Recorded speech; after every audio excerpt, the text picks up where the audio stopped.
Seorang sahabat kalau datang nyender tidur, setiap datang nyender tidur. Emang temannya udah, ya, nyender. Kata Nabi, kamu tahu nggak siapa orang yang banyak pahalanya? Nggak tahu ya Rasulullah, orang yang di pojokan yang tidur. Di tengah-tengah sibuknya dia mencari nafkah di siang hari, semua tenaganya dikerahkan untuk mencari nafkah, tapi masih disempatkan dirinya untuk hadir di majelis taklim. Itu hak hebat. Seluruhnya pagi, sore, siang, dan malam mendapatkan nilai pahala. Cari nafkah pahala, saudara. Asal niatnya yang benar. Semua tidak ada yang tidak berbuah hasil pahala selagi kita niatnya benar.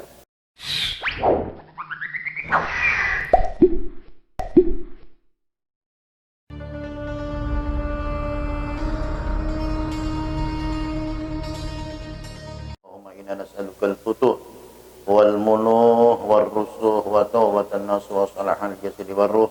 Rabbi syrah li sadri wa yassir li amri wa hlul 'uqdatam min lisani yafqahu qawli. Subhanaka la ilma lana illa ma 'allamtana innaka antal alimul hakim. La haula wa la quwwata illa billahil aliyyil azim. Salah satu hadis dari Rasulullah sallallahu alaihi wasallam, sebaik-baiknya iman itu kita menyatakan di mana kita berada, di situ Allah ada. Sebaik-baik iman itu, ya. Anallaha ma'aka haitsu ma kunta. Allah selalu bersamamu di mana saja kamu berada. Artinya apa? Jadi baik ada orang banyak maupun tidak ada orang, tetap langkah kita, perbuatan kita tetap, ya, konsisten. Bukan karena orang banyak ibadah kita bagus, nggak ada orang kita pora-pora. Itu nggak boleh, ya. Atau barangkali ada orang, kita pora-pora bagus, nggak ada orang, ada kesempatan. Jadi artinya begini, dimanapun, baik di rumah, di masjid, di kantor, semua, dimana kita berada, Allah selalu bersama kita. Apa intinya? Hakikatnya supaya kita ini tidak berbuat semaunya. Kita kan saudara kadang suka kecolongan di saat ada kesempatan. Di situ loh. Kesempatan itu yang kadang kita suka meleset kalau kita kurang kuat iman. Makanya di saat kita itu menceritakan masalah takwa, itu penjabarannya luas. Kalau arti bebas, ittaqullah, menjalankan perintah Allah, menjauhkan larangan Allah.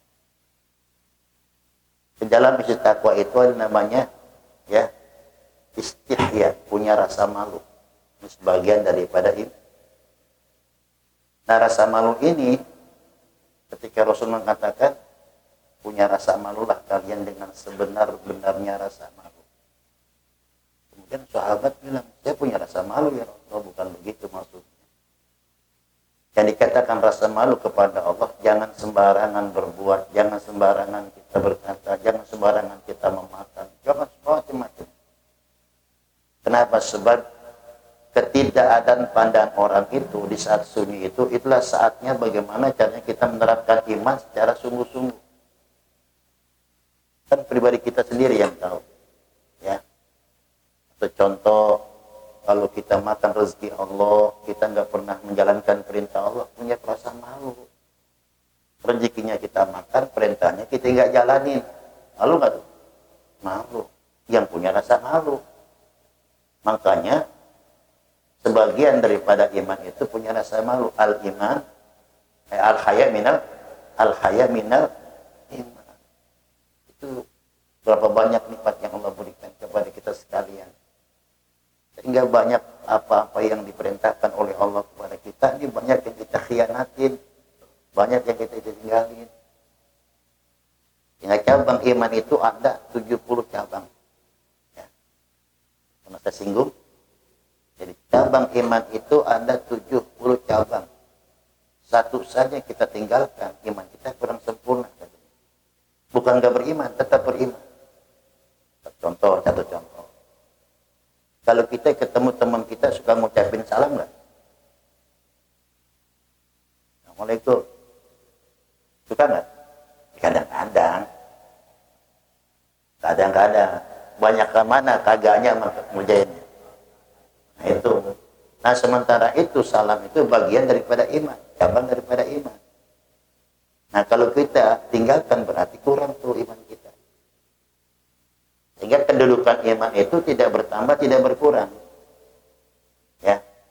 Hanya si pelakunya atau si orang yang beriman itulah apabila dia sempurnakan segala perintah Allah baik yang wajib maupun yang sunnah, voltasenya naik. Ibarat lampu nih voltasenya ditambahin yang sekarang 25 watt jadi 50 watt tambah. Ya. Tapi masalah itunya apa? Wattnya nggak nambah, wattnya tetap ya 900 tetap 900, voltasenya hanya lampunya yang kita tambahkan, voltasenya yang tadi 50 kita tambahin 70. Begitulah pengamalan iman. Yang tadinya kita sekedar menjalankan yang wajib, kita berusaha ini ngerjain yang sunnah, namanya nambah. Gitu. Yang tadinya sholat duha 2 rakaat, tambahin 4 rakaat nambah. Yang tadinya kita belum pernah ngerjain sholat qobliyah dan ba'diyah, ayo kita tambahin sholat qobliyah dan berarti nambah. Nah setelah nambah mempertahankan ini yang susah. Yang susah itu mempertahankannya. Istiqomah. Makanya Nabi katakan, ahabbul a'mal ila Allah adwamuha wa in qala. Pekerjaan yang paling dicintai sama Allah bukan banyaknya. Biar sedikit yang penting istiqomah. Itu yang susah. Kalau kita enggak banyakkan bolongnya. Yang duha, enggak, duha, enggak. Ngaji, enggak, ngaji, enggak. Kan gitu ya.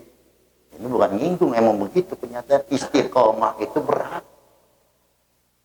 Sehingga kata Allah, innal ladzina qalu rabbunallah tsumma istaqamu.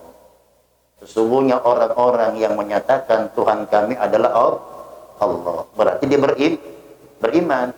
Tsumastaqamu, kemudian dia istiqomah itu menjalankan perintah Allah terus dijalankan. Kecuali tinggalkan apabila mungkin dia uzur syar'i. Uzur itu mungkin dia sakit, dia nggak kuat, uzur itu namanya. Tapi selagi sehat terus dia usahakan.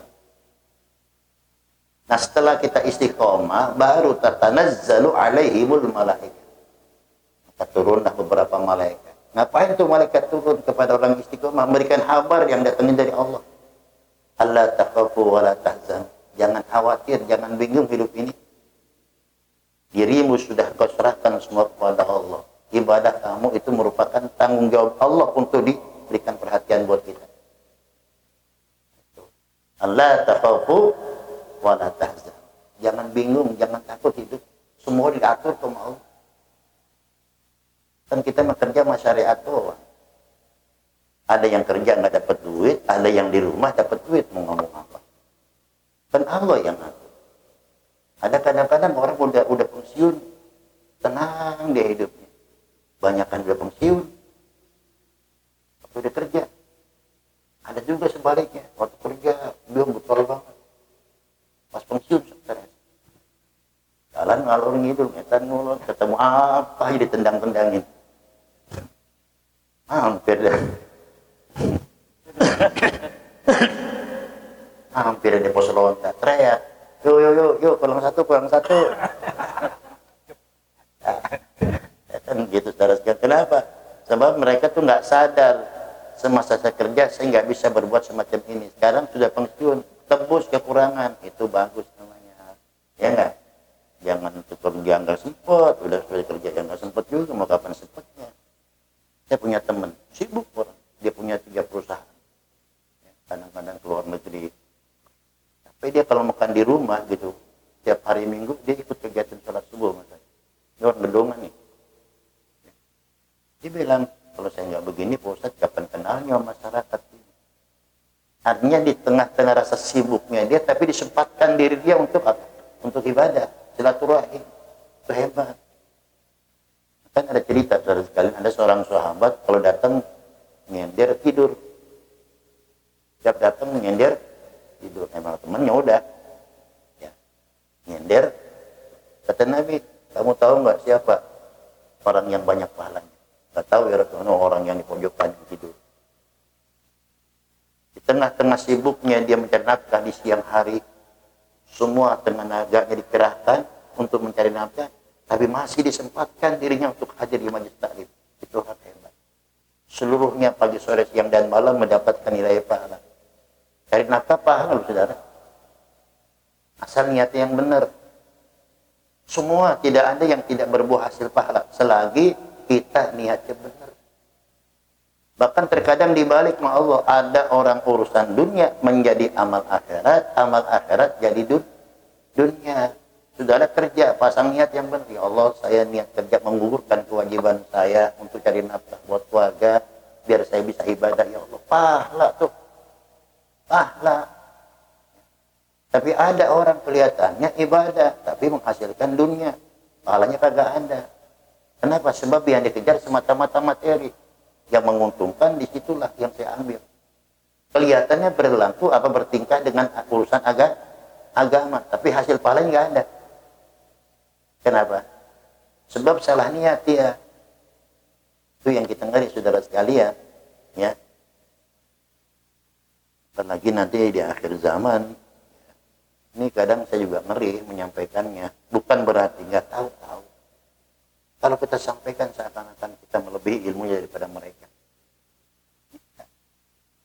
Namun nanti ada perbedaan mana ulama akhirat, mana ulama dunia.